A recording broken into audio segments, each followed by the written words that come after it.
Muy bien, estamos ya en vivo, 7:05 de la noche, estamos haciendo nuestra prueba para saber que ya estamos conectados todas y todos a este espacio de clase abierta. Bienvenidos, bienvenidas. Vamos aquí haciendo las pruebas siempre de sonido para que todo salga muy bien. Muy buenas noches a todas y a todos. Aquí vamos conectándonos, quitando la repetición del sonido. Bienvenidas y bienvenidos a nuestra clase abierta hoy, miércoles 28 de julio.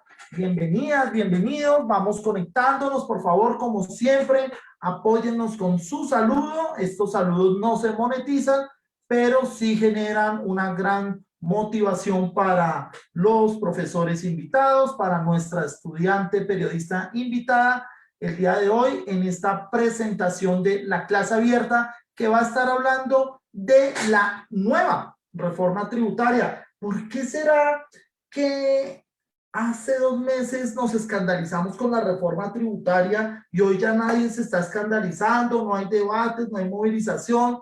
¿Qué será que está pasando? ¿Será que cambió la reforma tributaria de manera tan radical? Esas son las respuestas que vamos a intentar dilucidar el día de hoy en nuestra clase abierta. Vamos saludando entonces a nuestras estudiantes que siempre se conectan de manera juiciosa, a nuestros estudiantes también que están muy constantes en la clase abierta. Erika Lara, buenas noches. A Oscar Fabián Jiménez, muy buenas noches. Laura Blaya, muy buenas noches. Por favor, salúdennos y empecemos a generar esta construcción colectiva del conocimiento. Muy bien. Se me perdió aquí la profesora, se me perdió aquí o está aquí presente. La Aquí profesora. estoy, buenas noches. Ah, sí, espérame entonces, que es que estoy aquí. No sé por qué no me permite verte en video.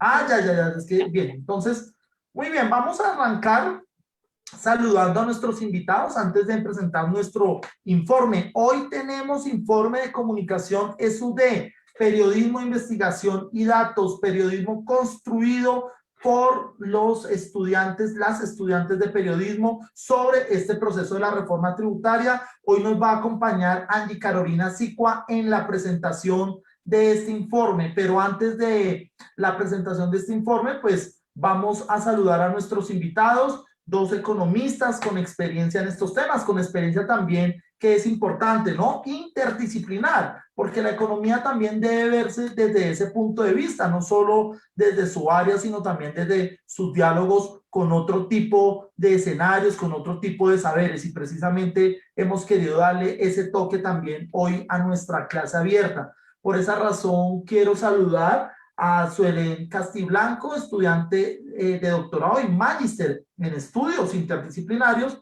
en desarrollo del CIDES de la Universidad de los Andes y economista de la Universidad de La Salle, profesora asociada de la misma universidad y ha participado en diferentes eventos académicos relacionados con temas de emprendimiento, mercados de trabajo, empoderamiento femenino y ha publicado artículos sobre estos temas. Sus áreas académicas de interés son los estudios en género y desarrollo, la economía del comportamiento y las metodologías cuantitativas y cualitativas en ciencias sociales. Suelen, muy buenas noches y muchas gracias por acompañarnos en este espacio de clase abierta.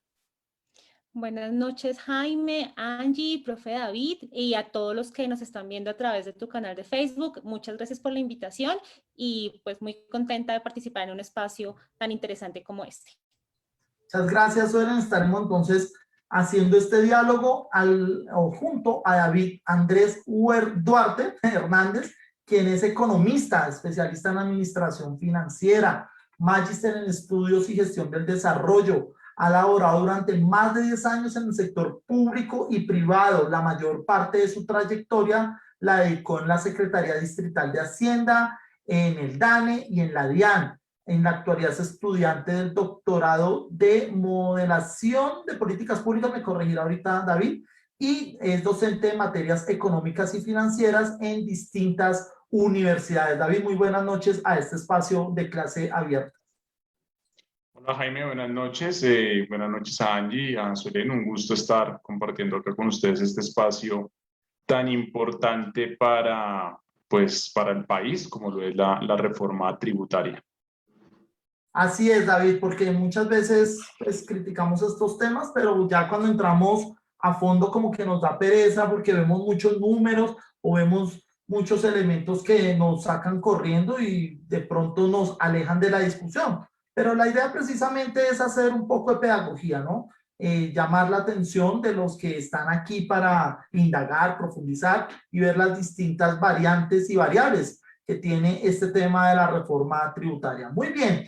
Y ahora pues presentamos ya nuestro informe de comunicación SUD, Periodismo, Investigación y Datos, con Angie Carolina Sicua, estudiante de Periodismo de Comunicación Social y Periodismo de la Universidad Distrital, y quienes están liderando una iniciativa precisamente de informes basados en recorrer la historia, la coyuntura de temas que en estos momentos están generando opinión pública. Entonces voy a compartir aquí la pantalla y saludo a Angie, quien nos va a explicar qué contiene el informe que estará hoy circulando en nuestras redes sociales. Aquí vamos a compartir y saludo a Angie, bienvenida y adelante. Listo, muy buenas noches a todos los que nos están viendo el día de hoy. Y sí, efectivamente, en este informe número 4 vamos a tratar lo que es la reforma tributaria, la nueva reforma tributaria. Primero establecer que este fue un gobierno de la reforma, ya es la cuarta reforma tributaria que se presenta en este gobierno. Entonces, bueno, hay poco tiempo, entonces estabilizado primero. En el presidente Iván Duque, en el gobierno se hizo bajo 6 pilares. Todo lo que hizo a través de las reformas tributarias, el sistema general de regalías, bueno, aquí lo están viendo. En el 2018 se hizo la primera, que fue la ley de financiamiento. Esta fue tumbada por la Corte porque fue declarada que iba en contra de la Constitución y de todos los principios que se establecían en ella. Luego vamos con una del 2019, que es la ley de crecimiento. Esta se fue por la anterior para arreglar lo que se había declarado por la Corte inexequible. Y bueno, aquí ya, de hecho, la creación de la anual del 2021 se hizo para primero tapar uno de los grupos de déficit fiscal que dejó la del 2019 y bueno, siguió. Ahora vamos con estas dos del 2021. Primero fue con la de solidaridad sostenible y con la del proyecto de inversión social. Me quiero centrar en estas dos, sobre todo porque la primera que se presentó fue lo que causó el estallido social y toda la protesta en Colombia.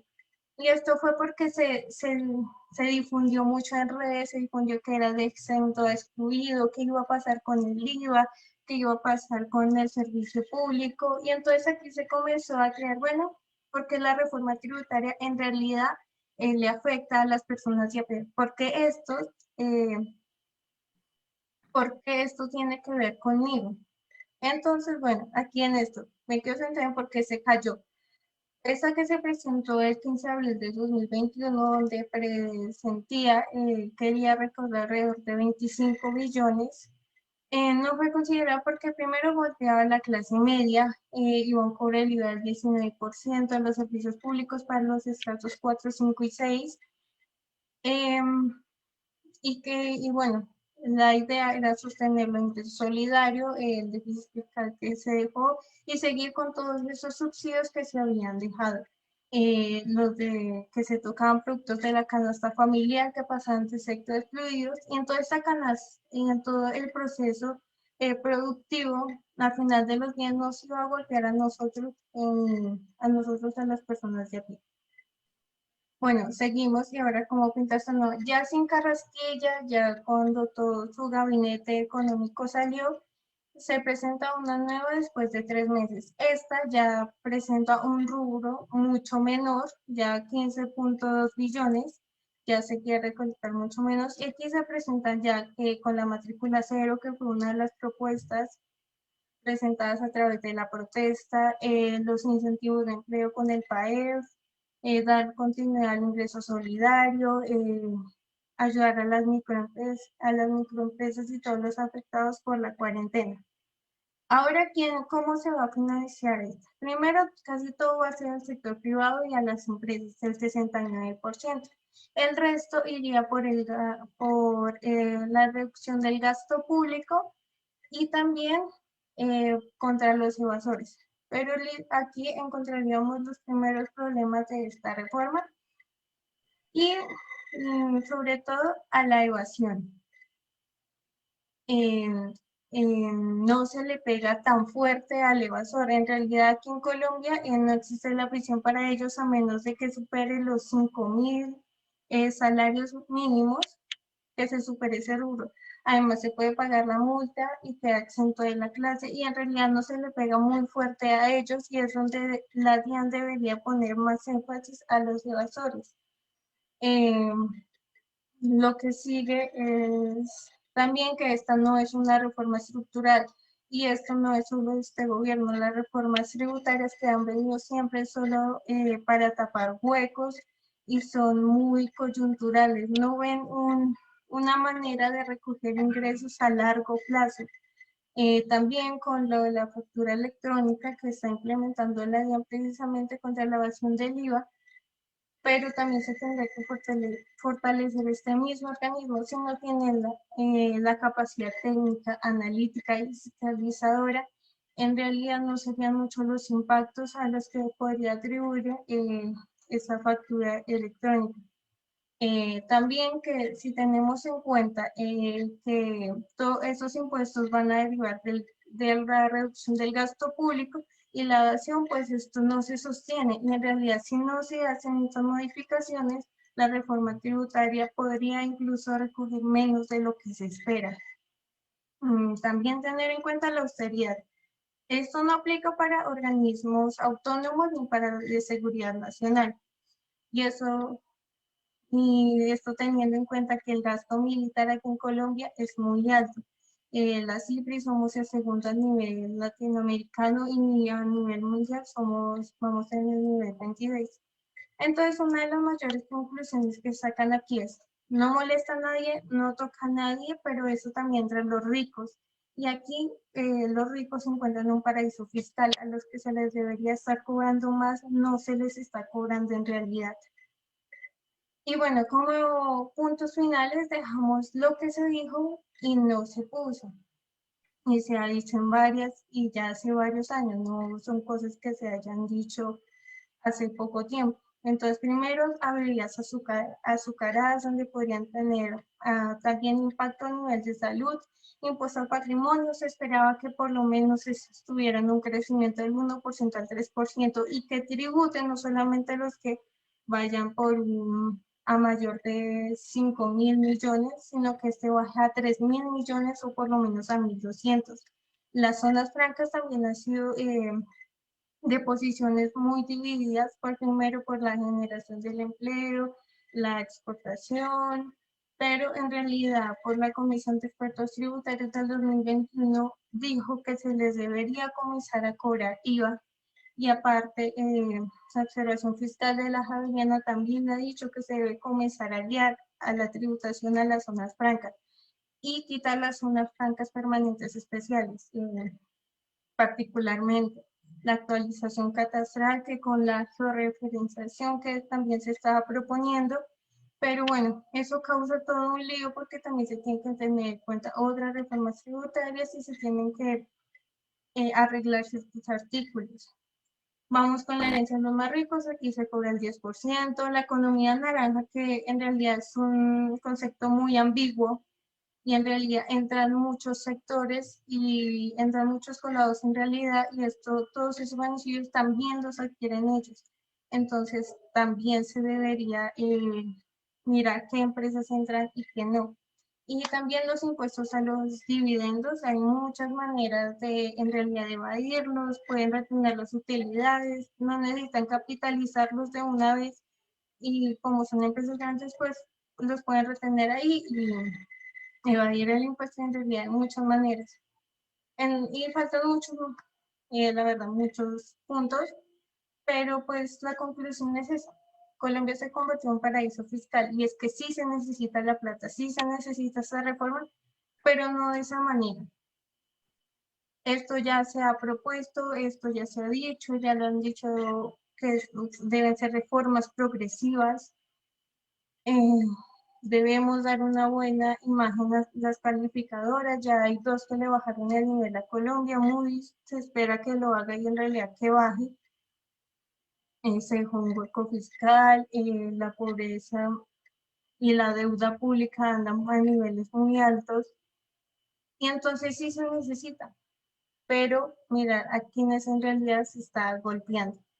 Entonces, bueno, eso sería Bueno, el informe esta semana.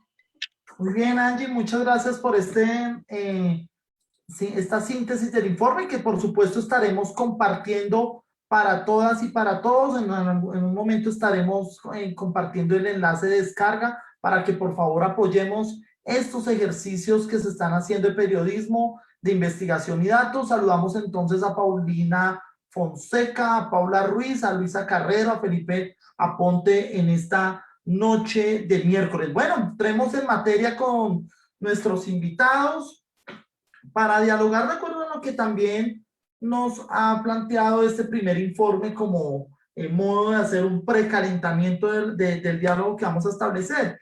Y una de las preguntas, Suelen y David, que siempre nos hacemos los ciudadanos de a pie, es, bueno, parte uno de la idea que a nadie le gusta pagar impuestos, a nadie le gusta sacar de su bolsillo para pagar algo que cree que no merece pagar y que afecta también su posibilidad de comprar otras cosas o de invertir en otros escenarios. ¿Cuál es la importancia dentro de una figura de un Estado de Derecho, de un sistema de impuestos y de una estructura de reformas tributarias que por supuesto se van acondicionando al momento, a las necesidades que tiene un gobierno? ¿Eso de dónde viene? ¿Por qué es importante? ¿Y por qué debe ser rescatado dentro de la vida cotidiana y dentro de la pedagogía que se debe hacer al ciudadano?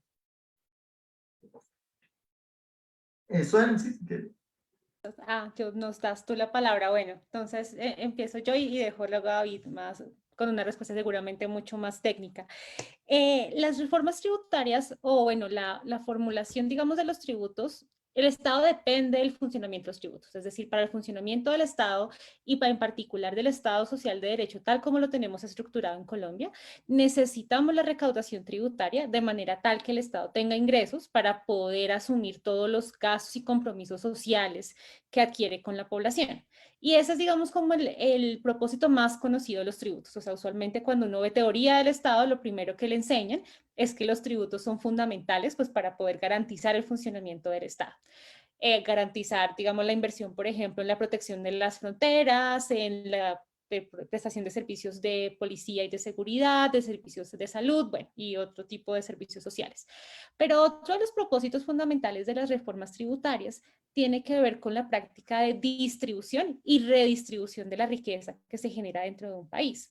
En un mundo perfecto y en un mundo, digamos, bueno, no sé si perfecta es la mejor palabra, pero en el mundo ideal de los libros de economía o en el mundo ideal que tenemos la mayoría en la cabeza, la gente genera riqueza y recibe, bueno, la gente genera y lleva a los mercados lo que produce. Entonces, por ejemplo, nosotros como personas naturales producimos trabajo, llevamos eso a los mercados de trabajo, lo vendemos y recibimos una remuneración por lo que nosotros vendemos y ese es un mundo justo. Yo recibo exactamente lo que yo me merezco por lo que yo vendo y por lo que yo genero y aporto a la economía.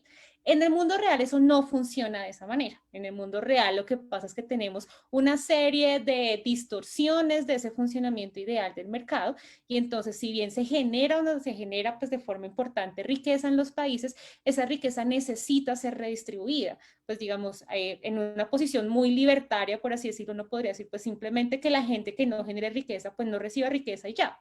Y pues si la gente genera mucha riqueza, pues que se quede con mucha riqueza y ya, pues ¿cuál es el problema?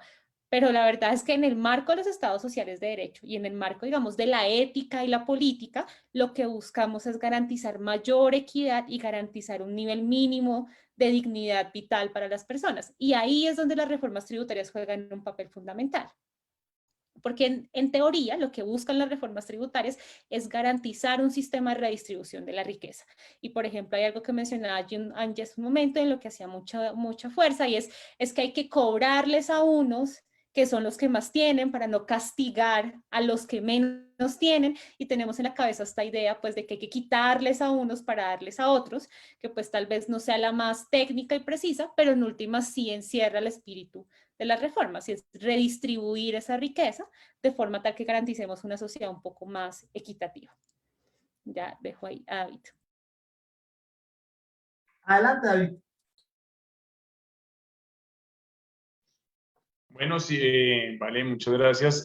Bueno, pues como complementando un poco con lo que dice Suelen, pues me gusta siempre colocar este ejemplo acerca, pues digamos, del Estado, de los territorios, y es pensar, imaginar lo siguiente, ¿sí? Una persona nace, no sé, en un lugar muy apartado en el Amazonas, donde sea muy apartado, lejos de lo urbano, ¿cierto?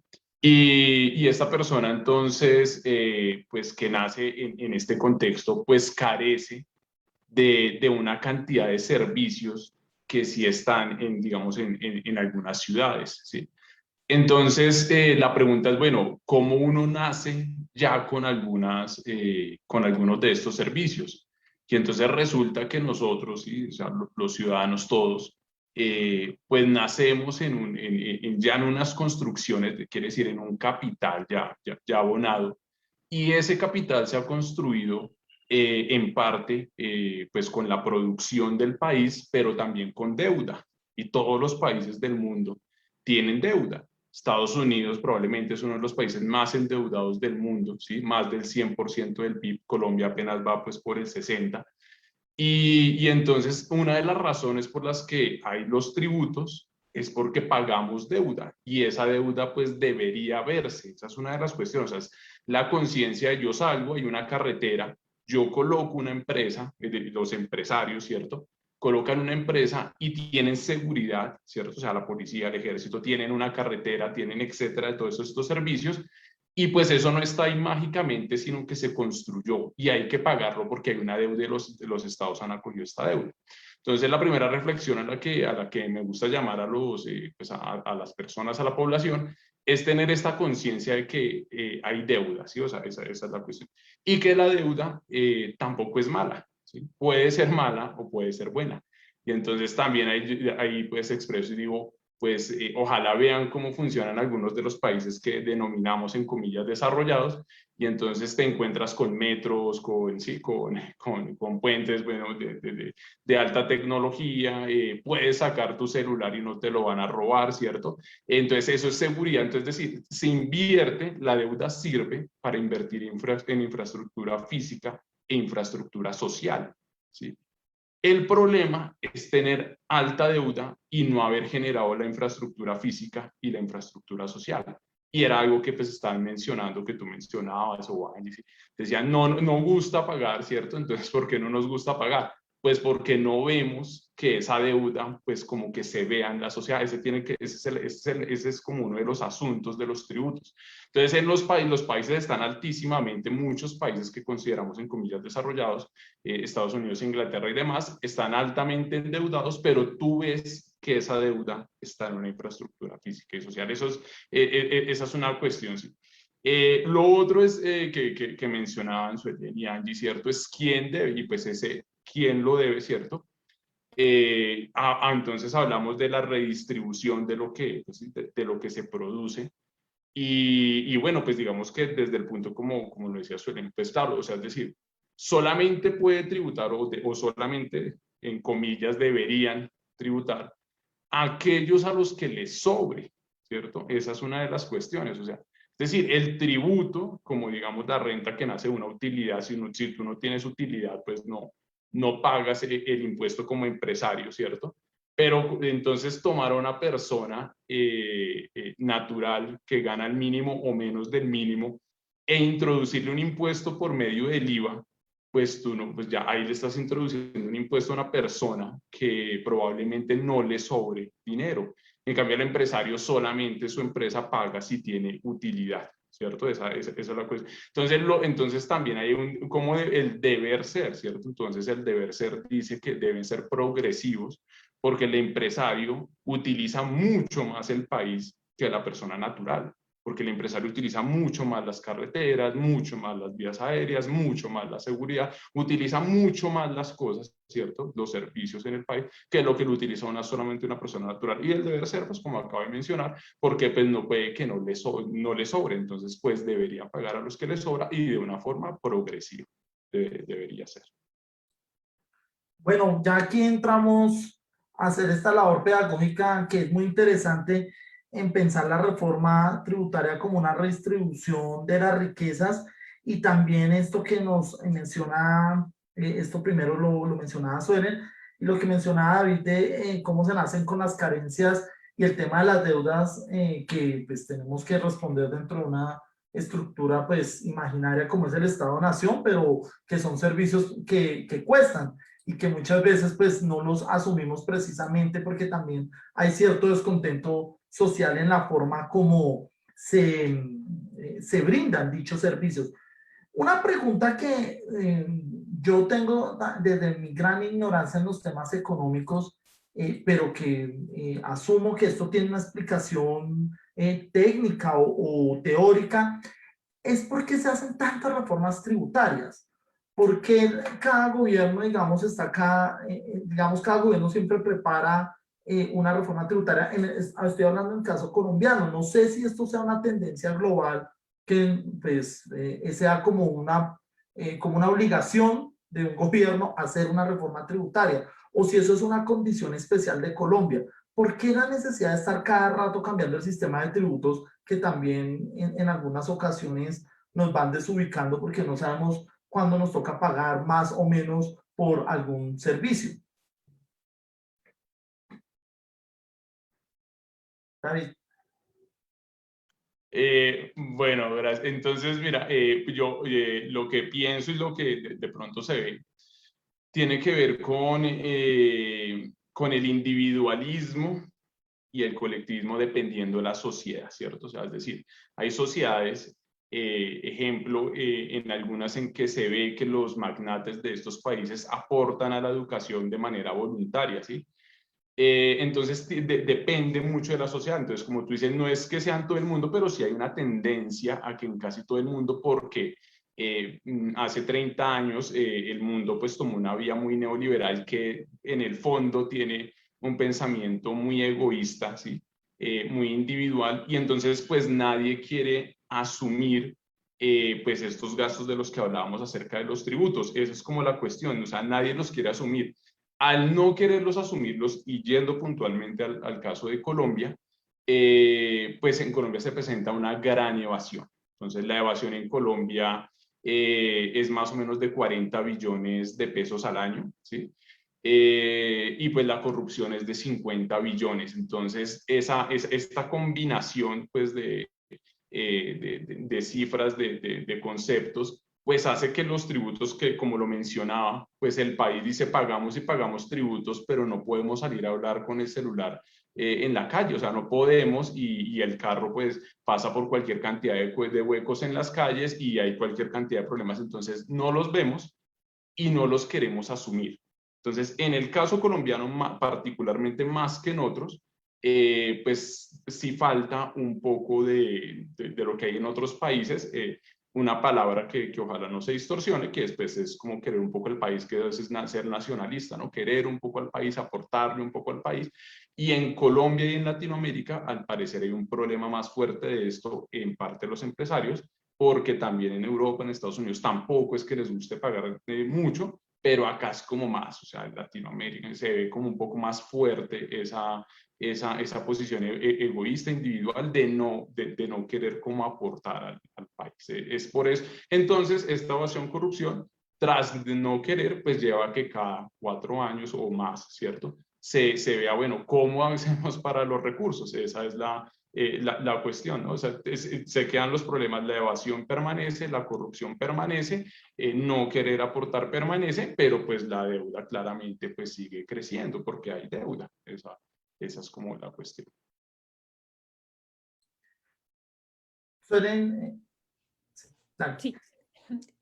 Bueno, yo, digamos, sumaría como 2 o 3 elementos a lo que ya mencionaba David, por lo que pues coincido, y es El primero, retomando algo que él señalaba, y es este cambio que se da en los 90 de modelo económico, donde pasamos de lo que se podría llamar como unos pseudos estados de bienestar, pues seguramente tus estudiantes y pues nosotros, vamos a decir que nosotros también, nosotros todos somos muy jóvenes para recordar que antes de los 90 pues teníamos, por ejemplo, el Instituto de Seguridad Social, que era un instituto, un único sistema público de salud, o sea, teníamos algo así como un CISBEN universal, como un acceso universal al CISBEN, por ponerlo de forma muy sencilla.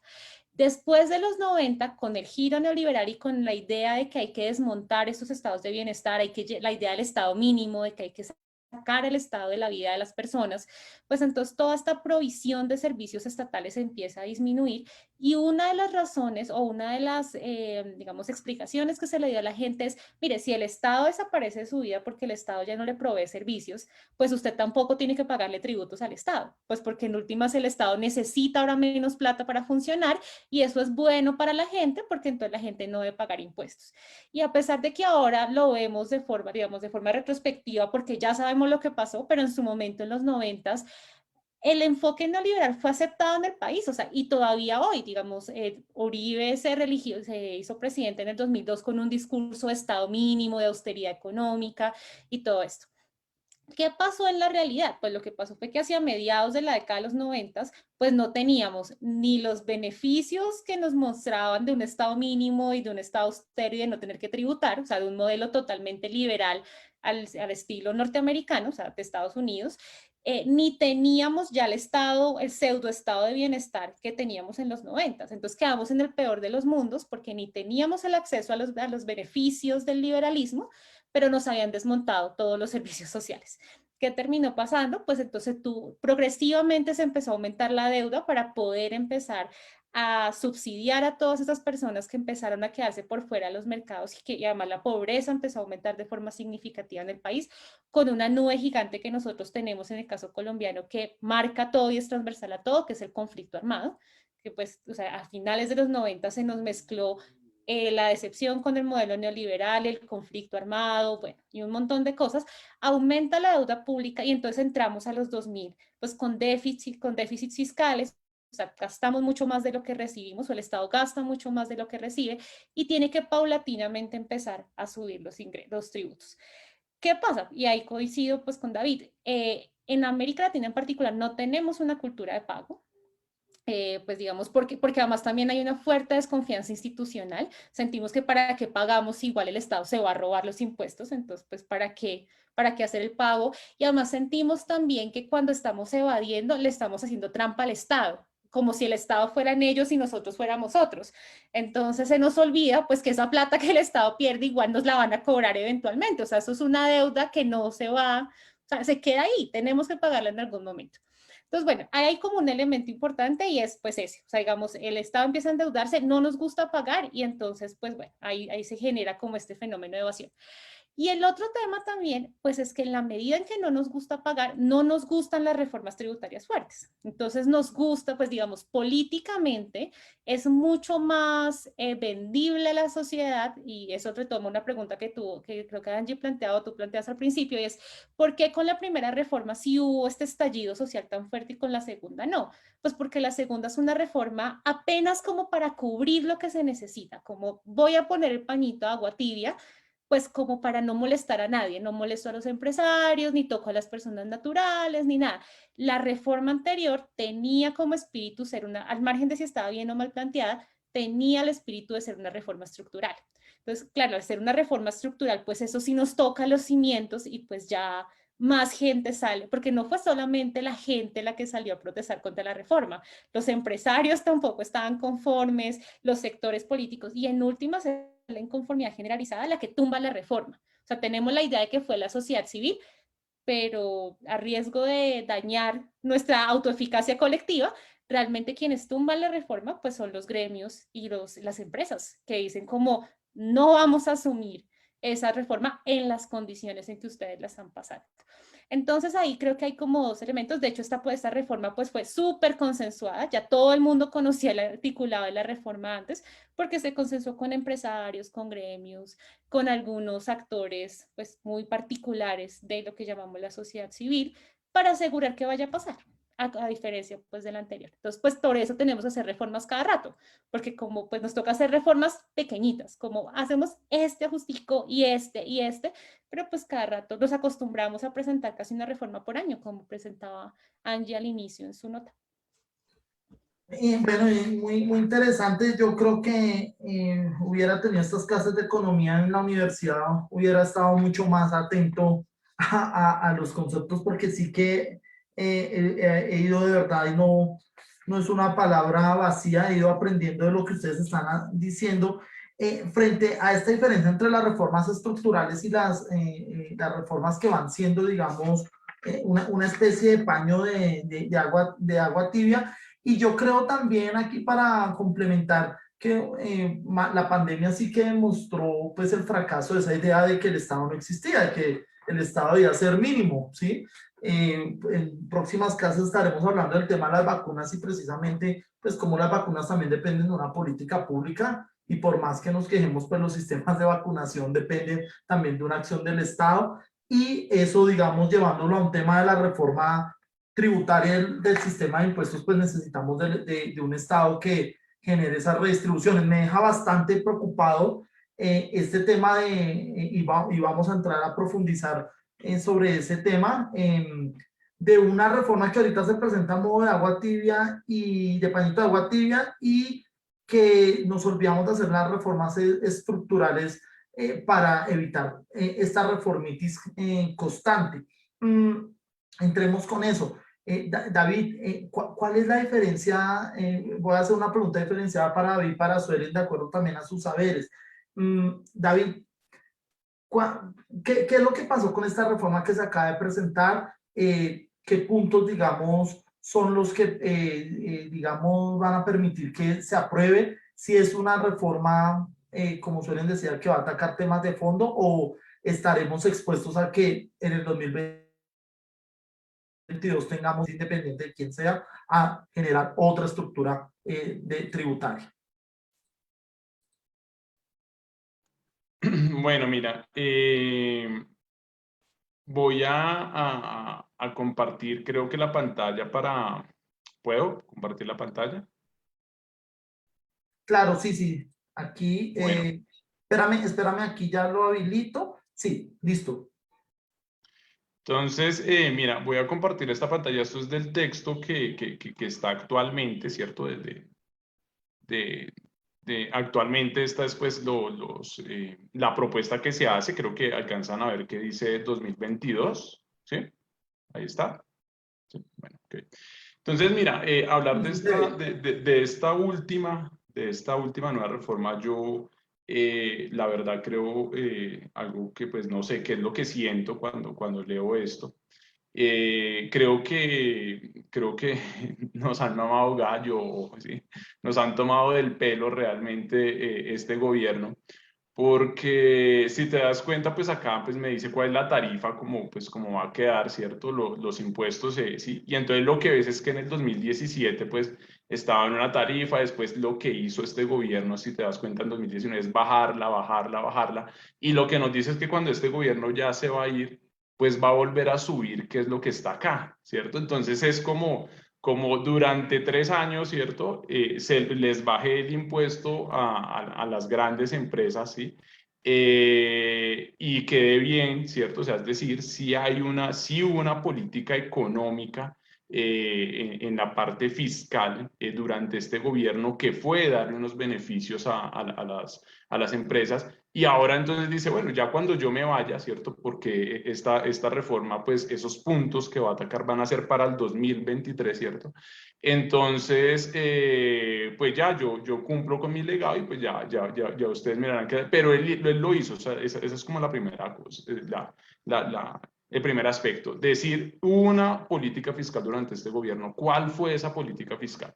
Bajarle los impuestos a los grandes empresarios. Esa fue, ¿sí? Esa fue y bueno, no sé si acá está, mírala, creo que acá la están viendo más claro, 2018, 19, 20, 21, 22, es como quedaría la carga tributaria, ¿listo? Entonces ahí está la distribución, vemos que baja el 72.9 referente a las utilidades, ¿cierto? Y baja, y para el 2022 la dejan 68.6, o sea, eso es, o sea, ahí está esa creo que es la primera gran parte, ¿sí?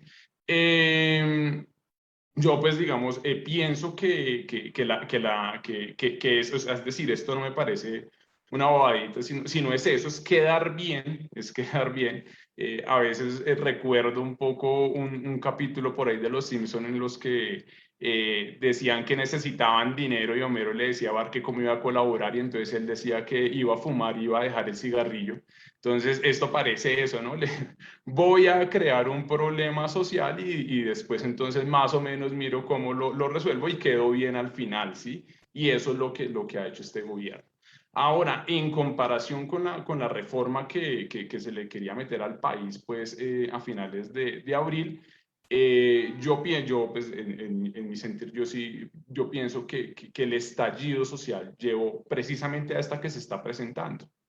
Y por eso no se está hablando mucho, porque el mensaje que se da un poco con esta reforma, si se publicitara tanto, si hubiera tanto, es que finalmente sí tenían razones. Y por eso cuando comencé probablemente explicándole los impuestos, decía, es que los impuestos los deben pagar los que pueden. Y entonces esa es una discusión, quiénes pueden y quiénes no. Y en las normas internacionales y etcétera, en las primeras clases que cualquier persona tenga pues acerca de tributación, pues habrá que debe ser progresiva. Y pues entonces esa iba en contra de esa. O sea, es decir, atacaba unas cuestiones como tan fundamentales que pues que lastimosamente tú a veces, Jaime, decías como al comienzo, ¿cierto? Decías como las personas no saben, hacen cuenta, y yo digo, muchas personas no saben porque no tienen tiempo para analizar una reforma. Hablamos de 21 millones de personas en la pobreza, trabajos excesivamente. Sí, las personas no tienen tiempo de analizar y eso es una verdad, ¿cierto? Entonces, tú, gobierno, le puedes casi que meter una reforma tributaria al pueblo y la gente no se da cuenta porque no tiene el tiempo para analizar lo que pasa en el país. Se intentó hacer eso, pero hubo un estallido social derivado, pues creo yo, de las altas tasas de desempleo pues, que vienen no desde la pandemia, sino antes de la pandemia. O sea, desde antes de la pandemia estamos con las altas tasas de desempleo y de pobreza, ¿sí? Esa digamos, es la cuestión. Entonces, esas personas, ¿cierto?, que están en esto, salen a protestar, ¿cierto? Ya las redes han permitido, pues, por lo menos un poco más de información, y creo que el gobierno sí se vio acorralado a hacer una reforma que si uno la mira, pues a los únicos que toca, poco, pero los toca, son a las instituciones financieras, poco, pero bueno, sí, hay como, pero el mensaje es clarísimo, sí se puede reunir dinero sin tocar a las personas de la clase pues, más vulnerables, o sea, digamos que ese es el mensaje claro, y a la clase media tampoco. Y otro mensaje que para mí era el más importante de que tiene que entender el país, no necesitamos reformas tributarias, necesitamos acabar con la evasión. O sea, eso para mí es lo principal. O sea, a mí, si la pregunta es, esta reforma es una y después tenemos que hacer otra. No, después tenemos que ir es por la evasión que queda, porque es que la evasión son 40 billones al año. Si fuéramos por esa evasión, probablemente no necesitemos, ¿cierto? Reformas en algún par de años. Esas digamos que lo primero. Entonces, para mí esa es la conciencia que tiene que haber. Es decir, no podemos aceptar, o lo digo así, que nos digan como en la cara, evadimos, nos robamos el dinero en corrupción y entonces hagamos más y más y más reformas, porque es un círculo vicioso. Entonces cobras impuestos, te los robas y entonces creas más, te lo sigues robando, creas más, te lo sigues robando, creas más, ¿cierto? Entonces es un círculo vicioso. O sea digamos que es parte de esto de que si preguntan, ¿van a necesitar más en el futuro? Entonces la pregunta que yo le hago al gobierno es, ¿se va a seguir robando la plata y va a seguir dejando que se evada los impuestos? Si la respuesta es sí, sí vamos a necesitar más reformas tributarias. Esa sería. Si me dicen no, entonces digo no, entonces probablemente no. Sí, eso sería. David, una pregunta. ¿La gráfica que nos mostrabas de qué texto es? Esta gráfica es del texto que se presentó pues al Congreso de la nueva Mm, de la nueva reforma, ¿no? Es acerca de eso. Y pues claro, ellos lo presentan, es decir, la reforma no sale diciendo vamos a hacer esto, sino un contexto, ¿cierto? Y ahí quedan bien. Lo que está diciendo es, mire, lo que está diciendo es, mire, yo estoy subiendo un poquito los impuestos, pero se los estoy dejando más bajo que cuando yo llegué al gobierno. Pero entonces ya les estoy subiendo un poquito, ¿cierto? Se está dando como a todo el mundo cierto dulce, porque entonces ya a los vulnerables ni clase media ni bajas, pues les va a tocar impuestos, y a las, pues digamos, grandes empresas pues, le está diciendo, mire, le estoy subiendo un poquitico, antes le bajé más, y ahí está en la gráfica, ¿no? Está subiendo, pero no llega a subir tanto como estaba antes. Es eso. muy bien, gracias, David. David nos dice, ¿no? Y cierra con una propuesta que es bastante interesante para dialogar. No, no es tanto un problema de reformas, sino de evasión, de 40 billones que se evaden anualmente. Suenen, yo quería hacerte una pregunta de acuerdo a tu visión eh, como economista, pero también que has tenido la oportunidad de tener un diálogo interdisciplinar con otros temas, y es respecto también frente a lo que una reforma tributaria hace. Yo veo que a mí me enseñaron también en la universidad un concepto que siempre me llamó la atención, que era el Estado cantinero. Nosotros somos un Estado que depende mucho como de las apuestas, de las bebidas alcohólicas, y nos enseñaba un profesor que como que nuestras reformas tributarias van como siempre tocando como a sectores, o sea, muy específicos y muy limitados de la sociedad. Nosotros en nuestra estructura tributaria no deberíamos también empezar a incentivar otros sectores de la economía para generar precisamente que esas reformas sean mucho más amplias, porque yo veo que siempre la discusión está en los mismos sectores, o sea, estamos como muy cerrados y muy limitados en una visión económica, incluso únicamente desde el sector financiero y únicamente de las grandes empresas. No, no habría que ampliar también una reforma, una economía, estimular una economía también que sea de tipo regional, territorial, para que también las cargas impositivas puedan estimularse a otros sectores que en estos momentos dicen no, no tenemos, pero que si se estimularan dirían, bueno, podemos pagar porque nos están ayudando. No sé, yo siempre veo esas reformas como siempre a los mismos sectores, se atacan siempre los mismos con las mismas. Creo que además esa pregunta es compleja, pero además también toca un tema que señalaba David hace un momento, y es compleja en la medida en que cuestiona la misma naturaleza de lo que creemos y de lo que esperamos del modelo económico, o sea, y de lo que pensamos, como decías tú al principio, de lo que esperamos que hagan las reformas tributarias. Es decir, digamos, desde el punto de vista eminentemente técnico, David proponía al final algo, y es, pues si no hay tanta evasión y si no hay tanta corrupción, pues seguramente el dinero nos alcanzaría y no tendríamos que hacer otra reforma tributaria. Y entonces ahí mi yo economista y mi yo de prácticas en desarrollo empiezan a chocar un poco, porque desde el punto de vista económico sí, porque pues con esos recursos alcanzaría para el funcionamiento del Estado. O sea, ya no sería necesario recaudar más dinero. Desde el punto de vista técnico del Estado necesita plata para funcionar. Pero siento yo, y bueno, esto es ya una percepción personal, que eso dejaría de lado la otra parte del propósito de los tributos que señalar al principio, y ese propósito redistributivo. O sea, en últimas también a uno le molesta tanto como ciudadano ver que las empresas no pagan dinero, o ver que el sector financiero no paga impuestos, o ver que las personas más ricas del mundo no pagan impuestos, porque uno siente que esas personas de alguna forma se han beneficiado de manera excesiva del modelo económico. O sea, yo les decía al principio, pues en últimas, en un mundo perfecto, todos recibiríamos una justa remuneración por lo que hacemos, pero lo que pasa, dado el modelo que tenemos, pues es que hay unas personas que acumulan una cantidad masiva de riqueza, pues a costa no solo de su trabajo, sino pues del trabajo de los demás. A mí me sorprendía mucho ver, hace unas semanas BBC publicaba una nota que decía que en América Latina la riqueza de las personas más ricas de la región había aumentado en un 68%. Es cómo es posible que en el marco de una pandemia, cuando, como señalaba David hace un momento, tenemos tasas crecientes de desempleo, de pobreza, los multimillonarios estén siendo más ricos.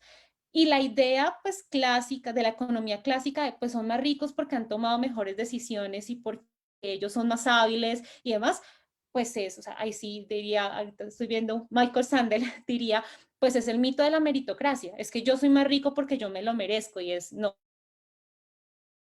inicio es, no eres más rico porque te lo mereces, eres más rico porque naciste en una zona con servicios, porque naciste cerca de un centro urbano, porque fuiste a un colegio bilingüe, porque tenías capital cultural, y es, pues en últimas, ninguno se hace solo, ni las personas más pobres de la sociedad son las más pobres solas, o sea, no llegaron ahí solas, ni las más ricas llegaron ahí solas. Entonces también yo siento que el propósito de los tributos de alguna forma es si usted gana tanto y sabe que gana tanto a costa de la inversión pública y gana tanto a costa de, pues no quiero decirlo de esta manera para que no suene tan marxista, pero gana tanto a costa de la plusvalía de los trabajadores, pues entonces retribuya un poco de todo, ayude a redistribuir esa riqueza y redistribuya además a las personas que no solo son más pobres, sino que además, por ejemplo, están en situación de discapacidad, están en situación de desplazamiento y no pueden acceder a eso. Entonces, creo que esa es una primera parte. Y la otra parte de lo que tú mencionas, pues, digamos, también tiene que ver con la generación de ingresos, y es, Colombia, a pesar de la descentralización de los 90, sigue siendo un país con una estructura tributaria muy centralizada. O sea, miren que en la reforma rara vez se hablan de los impuestos que se cobran a nivel municipal. Por ejemplo, hoy revisando alguna información veía que una de las cosas que se va a hacer es que ahora las empresas ya no pueden pedirle al DANE la la devolución del 100% del impuesto de industria y comercio, sino solamente el 50%. Y ese impuesto de industria y comercio es un impuesto regional.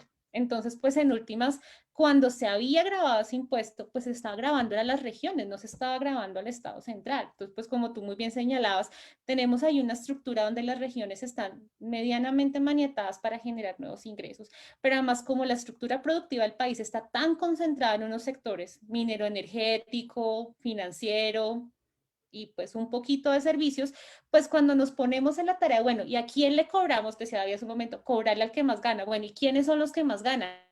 No, pues es que no tenemos estructura comercial, estructura productiva a quien cobrarle. Entonces, pues toda, digamos, la atención se concentra en el banco. Hay que pagar, hay que cobrarle al sector financiero, pues que sí, que además ganan de forma excesiva, y eso es otra discusión. Tengan ganancias por 5.000 millones de pesos en un año en el que la gente se está muriendo de hambre, pero pues por ejemplo hay sectores a los que no les cobramos. El sector minero energético, por ejemplo, graba muy poco y muchos de los impuestos que se le cobran luego se le devuelven. Sectores comerciales también, por ejemplo. Y para terminar, que ya era una ronda muy larga, el otro tema de que hay que cobrarle poquito a las empresas porque las empresas dan trabajo. Entonces, como las empresas dan trabajo, no se pueden tocar. Las personas naturales, o sea, y lo digo no como que yo lo crea, sino que este es el sentido, o sea, la lógica. Y además es la lógica también, por ejemplo, detrás de programas como Agroingreso Seguro. Es que las personas naturales, pues solamente trabajan y consumen, pero consumen poquito, así que no le aportan mucho a la economía. En cambio, las empresas generan trabajo. Si les cobramos mucho, ¿qué tal se vayan? Entonces, siempre vivimos con el temor de no les cobremos muchos impuestos porque de pronto se van. No les cobremos muchos impuestos porque de pronto despiden gente. Démosle subsidios a la nómina porque pues es que claro, contratar en Colombia es carísimo y entonces pues pobrecitas necesitan subsidios. Entonces siempre estamos con esta lógica de que hay que ayudar a la empresa porque, y vuelvo al punto inicial, porque pues nuestro modelo reside en la importancia de la empresa. Y yo no digo que las empresas no sean importantes, pero pues sí que tenemos que reevaluar un poquito qué ha pasado con eso. Solamente por citar un ejemplo, la ley 782 del 2002, donde les desmontamos a las empresas pues bueno, no impuestos, pero que tenían que pagar para que supuestamente generaran más empleo, pues todas las evaluaciones que se han hecho han mostrado que esa plata se la quedaron las empresas. O sea, el empleo no aumentó. Desmontamos horas extras, desmontamos un montón de prebendas que tenían los trabajadores para que las empresas generaran empleo, y eso no pasó. O sea, las empresas se quedaron con eso, y lo mismo pasa con los impuestos. O sea, con todos esos subsidios que les damos a la nómina, las empresas se los quedan. O sea, digamos, tienen unas prácticas de contratación que sacan provecho de las prebendas gubernamentales, pero pues que al final no impactan a mediano ni largo. ¿Me recuerdas, por favor, la ley que acabas de mencionar? ¿La ley qué? La 782 del 2002. La 782 de 2002. Perfecto. Sí, es que estas leyes también se van quedando ahí instituidas y también hay que mirar esos marcos normativos, pues, para precisamente ver cómo se han interiorizado ciertas prácticas nocivas en esta estructura tributaria. Pues, en este tiempo que hemos tenido de conversación, ya hemos sacado varios elementos que no son tan evidentes. Esto del término o el tema del régimen municipal de los impuestos siempre me ha producido muchas inquietudes, porque pues aparte que pues no lo conozco, sí veo que a nivel nacional hay tanta desinformación, a nivel pues regional esto crece mucho más. Muy bien, pues en efecto creo que tenemos también una economía que poco estimula el cobro de los impuestos y pues recurrimos a los mismos, y eso es un tema que también hace que estas reformas tributarias se presenten siempre pensando en lo urgente y no en lo necesario. Ya para finalizar, quisiera hacer una pregunta sobre algunos temas polémicos que circulan en el espectro mediático sobre los temas de los impuestos. A David quisiera preguntarle sobre el asunto del 4 por mil y de las bebidas azucaradas que siempre han estado ahí como pasando de agache en las reformas tributarias. ¿Qué es lo que ha pasado con el tema del 4 por mil que no se ha desmontado como un tema impositivo que beneficia a un sector privado? ¿Qué es lo que ha sucedido ahí y por qué el tema de las bebidas azucaradas pasa a gache? No como para poner en la casuística la bebida azucarada, sino como para darlo como una tendencia general de por qué hay sectores que pasan de agache en las reformas tributarias cuando pues también generan una riqueza que debería ser redistribuida, y más con las gaseosas azucaradas que en Colombia se consumen de una manera desbordada. Vale, Jaime, ya te quisiera pedir un minuto para complementar algo en línea con lo que decía Claro, Suelen, claro. voy a compartir esto un poco, esta imagen para puntualizar en lo que ella decía. Yo ahora mostraba cómo en la otra diapositiva cómo los impuestos bajaban, ¿no? Y acá hay algo que mencionar, y esto es un informe del DANE, y muestra cómo la pobreza viene subiendo desde el 2019. O sea, tú coges los impuestos y lo que nos dicen, y lo que decía Solen era, hay un mito, y el mito es bajémosle los impuestos a los grandes empresarios y va a generarle crecimiento y empleo al país, pero lo que nos dice el mismo Dani es que o sea, que es contradictorio, que no con la pandemia, sino antes de la pandemia, ya venía subiendo la pobreza, subió del 2018 en 34.7, este es el Nacional, el verde, a 35.7 en 2019, un año antes de la pandemia. Y si miramos esta, que es la pobreza monetaria extrema, si te das cuenta, en el 2018 pasó de 8.2 a 9.6 en 2019, 1.4 en pobreza extrema subió a un año antes de la pandemia. Entonces, eso que mencionaba Suelen, me gusta reforzarlo porque es un mito, y los mitos pues hay que desmontarlos, y eso es lo primero que quería resaltar. Cuando se bajan los impuestos a las grandes empresas, no garantiza, y en el caso colombiano es más que demostrado, que vaya a mejorar la calidad de la vida de las personas, que vaya a haber más trabajo o que vaya a haber, pues sí, mayor desarrollo. Eso, pues digamos que era algo que quería, pues digamos, mencionar en este caso, que es lo que ha pasado en este gobierno. Ahora, con lo que, viendo las preguntas que me mencionabas, pues mira, el 4 por mil, digamos que para también hacer un poco del mito, empezó siendo un 2 por mil para ayudar al sector financiero cuando este estaba en la quiebra. Y entonces acá también, para ir en línea con lo que decía Suelen, decía, hay el mito de que producimos solos. y por eso comenzaba en un comienzo a decir, no, no producimos solos, hay toda una estructura física y social por la cual los empresarios producen, es decir, somos toda una sociedad de Colombia y el mundo y los países, ¿sí? Y se produce de forma colectiva entre todos, unos son los dueños y otros trabajamos, pero producimos entre todos o unos consumimos, ¿sí? Entonces, cuando sucede esta quiebra del sector financiero, entonces ahí sí el gobierno se acuerda que somos todos y que es colectivo y que tenemos que ayudar al sistema financiero, y entonces dice, vamos a recaudar unos recursos que se le van a prestar al sistema financiero con tasas que todos quisiéramos, cercanas al 0% anual. ¿Cierto? Esa es la cuestión. Todos quisiéramos que nos prestaran dinero cercano al 0%, ¿sí? Anual. Y eso fue como se financió el sector financiero, primero con el 2 por 1000, o sea, todos aportábamos para que le prestaran una cantidad de dinero al sector financiero sin casi interés para que salieran adelante. Entonces, las cuentas son facilísimas. Tú al sector financiero le prestas 5 billones al 0.1% anual y ellos lo colocan en los mercados internacionales y se pueden estar ganando el 2-3%, ¿sí? Y eso cuando le sacas a 5 billones y más, pues es una cantidad de dinero impresionante que es lo que les da muchas utilidades. Por eso el sector financiero el año pasado en pandemia, si no estoy mal, la cifra exacta creo que es de 8 billones de utilidades, no ingresos, sino utilidades. Creo que la cifra exacta del 2020. Esa cifra se fue transformando al 4, llegó hasta el 4 por 1000, pero ya no se utiliza, ya realmente no, es un mito, ya no va para el sector financiero.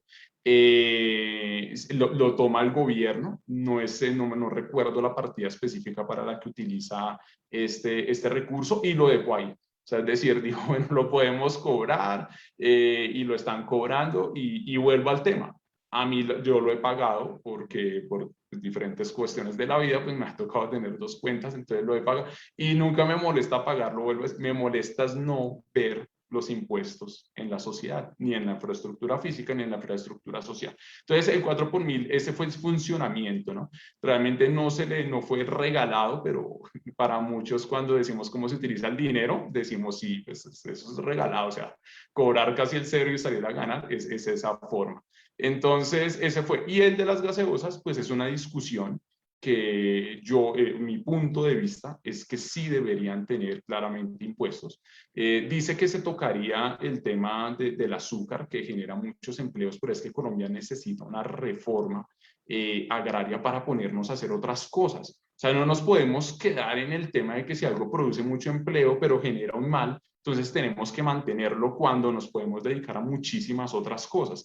Entonces, pero para eso se necesita una organización social que tenemos el mito, como decía Suelen, ¿cierto? Decía, nos vendieron la idea de que cada uno mire qué hace y nos falta organización social, ¿sí? Entonces yo digo, sí debería tenerlo y deberíamos explorar, ¿cierto? Pero necesitamos una organización del Estado, una organización social para ir a otros sectores, porque claro, cuando le coloques impuestos al azúcar, pues va a afectar, porque se supone que pues se va a dejar de consumir, ¿cierto? Afectará empleos, pero por otro lado, las personas se enfermarán menos y entonces pues el sector salud requerirá menos recursos también. Y el tema del que yo dicen, bueno, entonces, ¿qué van a tomar las personas? Que van, pues no, pues hay que producir más frutas, más cosas, es decir, yo no tomo ningún tipo de bebida azucarada y pues tomo fruta, como la fruta, entonces hay que dedicarnos a otras cosas. Entonces el tema, ¿por qué no se le coloca a las gaseosas? Porque tienen un lobby muy grande, porque representa un gran dinero y bueno, pues sincero, ¿cierto? Pues lastimosamente la gran mayoría del Congreso no representa al país, sino pues a grandes intereses y pues ahí están los grandes intereses moviendo para que no les cobren estos impuestos, ¿sí? Esa es la cuestión con este tema de las bebidas azucaradas. David, muchas gracias. Pasó esta hora volando. Muchas gracias por los aportes que nos has hecho, por también corroborar a través de gráficas y de cifras de una manera muy didáctica. Lo entendí. Yo insisto, si me hubieran explicado a mí así los cuadros en la universidad, todo hubiera sido distinto, pero no me los explicaban así. Muchas gracias, David, en serio, porque fue muy estimulante saber con cifras, con datos, estos elementos que pues pedagógicamente son necesarios trabajarlos con los estudiantes. Muchas gracias, David.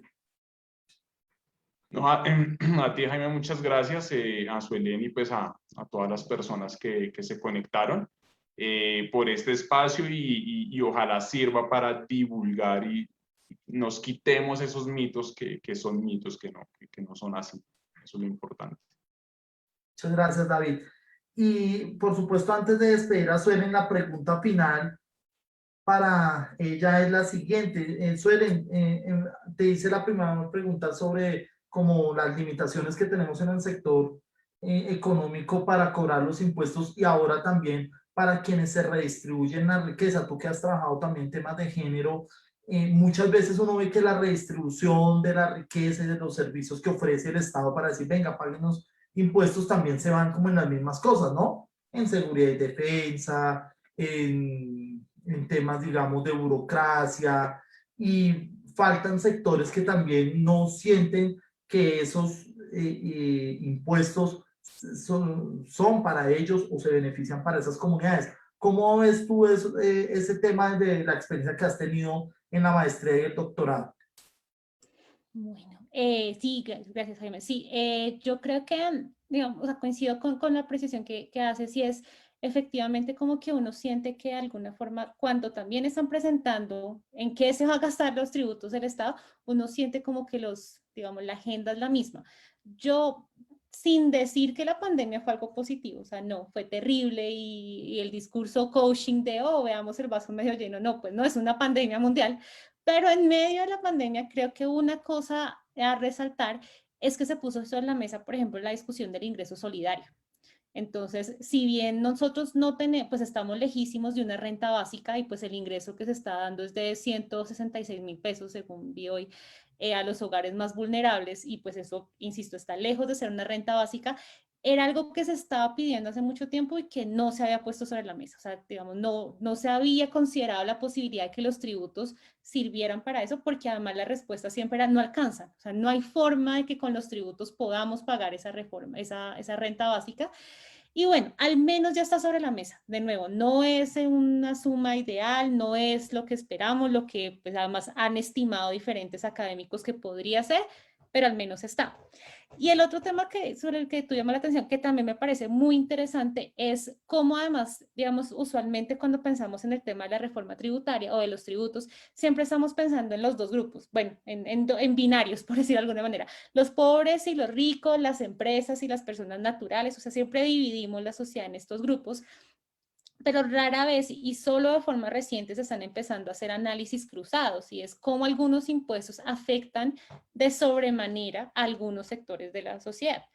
Se me ocurre así en este momento de golpe el ejemplo de la campaña que hubo hace algunos años de menstruación sin impuestos. Y es, por ejemplo, volviendo al tema que señalaba David, el IVA es un impuesto muy regresivo, porque además es un impuesto que no se le cobra. Yo creo que hemos hablado de progresivo y regresivo, pero no hemos dicho cómo que es. Y de forma general, los impuestos progresivos son impuestos que son más altos, entre más, me corrija y David, por favor, entre más ingreso o más consumo tienen las personas. O sea, como que son impuestos que están atados a ingreso o a consumo. En el caso del IVA, consumo. O sea, en teoría, si yo consumo mucho es porque gano mucho, y entonces pues debería pagar un impuesto más alto. O sea, esa es la naturaleza de un impuesto progresivo. En el caso del IVA, que es un impuesto muy regresivo, es un impuesto sobre el consumo, pero se le cobra productos pues que no necesariamente consumimos porque tengamos mucha plata, sino porque son productos básicos, y pues que están en todas las canastas de hogares. Entonces termina siendo un impuesto que pagan desproporcionadamente las familias que tienen más integrantes, pero no las que ganan más. Y toda esta explicación para decir que los productos de higiene menstrual tenían IVA, o se estaba buscando en una de las reformas tributarias aplicarles IVA. Y eso, pues digamos, parte de los llamados de las economistas feministas era, no tiene sentido, uno, porque es un producto de nuevo de la canasta básica, es un impuesto que no se consume por gusto o por placer, sino por necesidad, y es un impuesto pues que afecta de manera, pues digamos, incremental o sobreafecta, si esa palabra existe, a las mujeres. Y entonces yo creo que, digamos, dentro de los análisis de la reforma, poco hemos estado discutiendo sobre cómo el tema de los tributos afecta de manera diferencial a ciertos grupos. Yo pongo este ejemplo de género, uno, porque es como el único que tengo de referencia, pero estoy segura de que si uno empieza a buscar ejemplos en otros grupos poblacionales y en otras comunidades, uno se empieza a encontrar con ese tipo de cosas. Yo sé que esto puede sonar de pronto risible o algo así, pero por ejemplo, recuerdo alguna vez en un evento con personas queer y trans, que ellas se preocupaban mucho por el precio de ciertos productos que utilizan para pues todos sus performances. Entonces, por ejemplo, las pestañas postizas, bueno, todo este tipo de cosas, los productos anticonceptivos, por ejemplo, condones, pastillas anticonceptivas, todo ese tipo de cosas, que son productos que rara vez analizamos el impacto que tienen las estructuras tributarias sobre esos productos en particular y cómo no solo terminan afectando a los más pobres, sino además terminan afectando a personas donde se intersectan varias vulnerabilidades. Soy pobre, soy mujer, soy trans, y entonces me cobran por triple vía. O sea, me cobran por pobre, me cobran por mujer, me cobran por trans. Y esos análisis creo que estamos muy pendientes de hacerlos.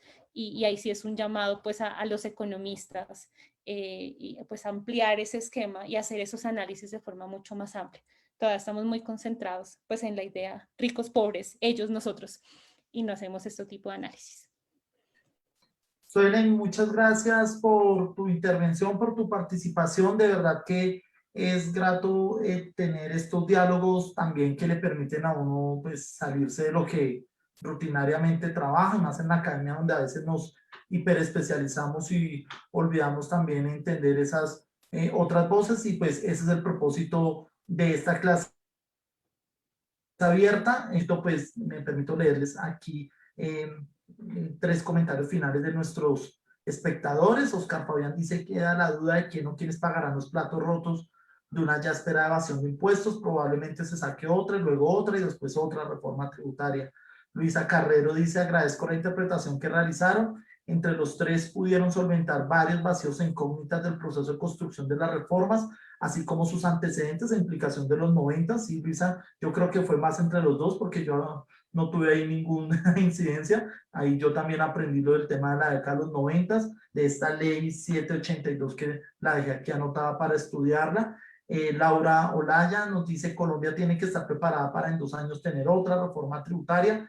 Esperemos que esa genere ese cambio para salir del círculo donde no se sale de las deudas, los ricos siguen evadiendo impuestos y los pobres se vuelven magos con el salario para suplir todas las necesidades básicas. Una solución es que dejen de ayudar a sectores que no aportan positivamente a la economía para los ciudadanos, que dejen la corrupción y empiecen a pensar individualmente a los diferentes grupos poblacionales, como dice la profesora Emilia. Para eso voten bien y a conciencia. Son nuestros comentarios finales de nuestros espectadores que siempre están juiciosos a también tomar los apuntes de la clase. Suelen, muchas gracias por este espacio.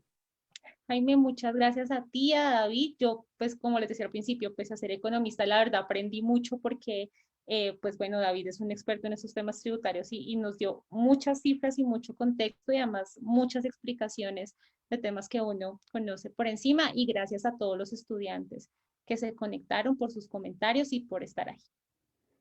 Bueno, muy bien, hemos llegado al final de nuestra clase abierta, la número 13, y tendremos una sorpresa en 15 días para celebrar nuestra clase número 15 con invitados siempre de primera calidad, y eso lo seguiremos manteniendo en este espacio de todos los miércoles o todos los martes en la noche. Muchas gracias por conectarse, muchas gracias a los profes por estar aquí presentes, y nos vemos de hoy en 8 días o el próximo martes con un nuevo tema. Muchas gracias.